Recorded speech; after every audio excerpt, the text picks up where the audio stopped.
अतिथि अभ्यागत कोई भी सज्जन आता है उसकी निःशुल्क रहने की व्यवस्था, निःशुल्क दवाई, निःशुल्क भोजन व्यवस्था दी जाती है।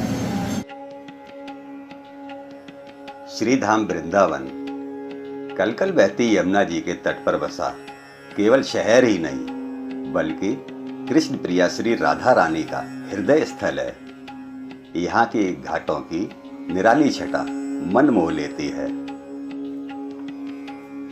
वृंदावन घूमने पर लगता है मानो यहाँ कण कण में श्री राधा रानी विराजमान है।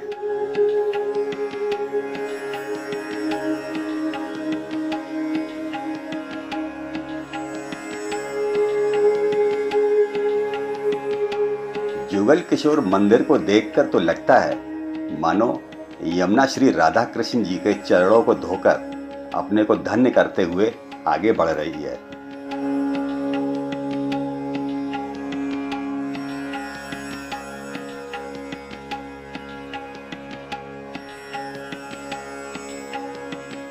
पुरातन काल से ही यहाँ की भूमि साधकों तथा तपस्वियों की तपस्थली रही है।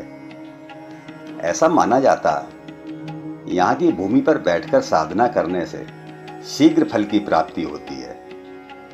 वृंदावन का वातावरण यहाँ के आश्रमों, मठों तथा साधना केंद्रों से निकलने वाली दैवीय ऊर्जा से ओतप्रोत रहता है।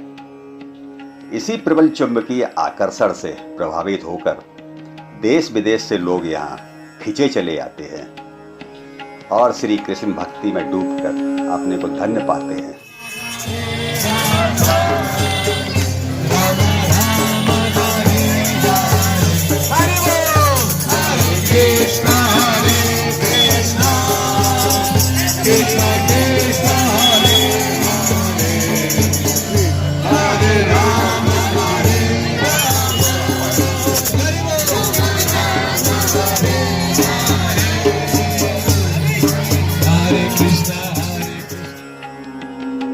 ये सज्जन कोई पुस्तक बेचने का प्रयास कर रहे हैं। उनका पुस्तक बेचने का आत्मीय ढंग बहुत पसंद आया।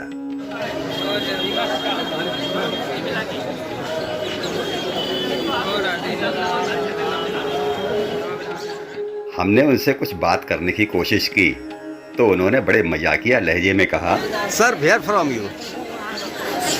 चाइना। Oh no. हमने उनसे भजन की एक लाइन सुनाने का अनुरोध किया। भजन, वन लाइन भजन, वन लाइन, वन लाइन भजन। You must chant Hare Krishna, Hare Krishna, Krishna Krishna. Otherwise, all Maya, problem. We always see everything from God. We're all beggars. ये इन्होंने क्या सुनाया, हमारी समझ में तो कुछ नहीं आया। इसी पावन भूमि की रमण रेती पर स्थित है श्री हनुमान टेकरी। तप की तरंगों से ओतप्रोत रहने वाला ये आश्रम एक सिद्ध पीठ है।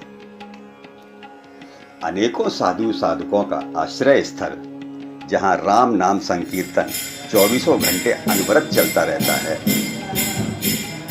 तथा अनेकों साधक अपनी साधना में लीन रहते हैं। यहाँ के वर्तमान पीठाधीश्वर श्री 108 श्री रामशरण दास जी हैं, जिन्हें प्रेम तथा सम्मान के रूप में बड़े महाराज जी कहकर भी पुकारते हैं। 104 वर्ष की आयु में भी महाराज जी पूर्ण स्वस्थ तथा प्रसन्न चित्त हैं।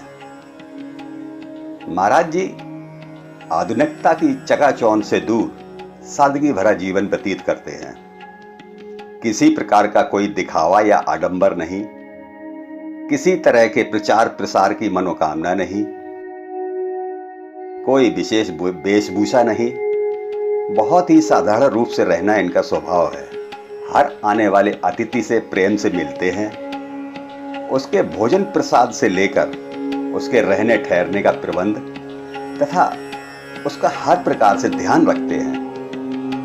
महाराज जी का तपोबल इतना प्रबल है कि इनसे कुछ कहने की आवश्यकता ही नहीं पड़ती। सिर्फ निर्विकार भाव से इनके चरणों में बैठना ही पर्याप्त है। इनके चरणों में निर्विकार भाव से बैठते ही जैसे महाराज जी से मौन संवाद शुरू हो जाता है। सारी समस्याओं के समाधान मिलने शुरू हो जाते हैं और याचक बिना मांगे ही सब कुछ पा जाता है। इस आश्रम में प्रतिदिन सैकड़ों संत महात्माओं तथा आने वाले श्रद्धालु भक्तों के लिए 4 बार भोजन की व्यवस्था की जाती है। यदि कोई अस्वस्थ है तो उसके उचित उपचार का भी प्रबंध रहता है। इस आश्रम में ठहरना तथा भोजन पूरी तरह निःशुल्क है। हाँ, अगर कोई स्वेच्छा से सहयोग करना चाहे तो उसका स्वागत है।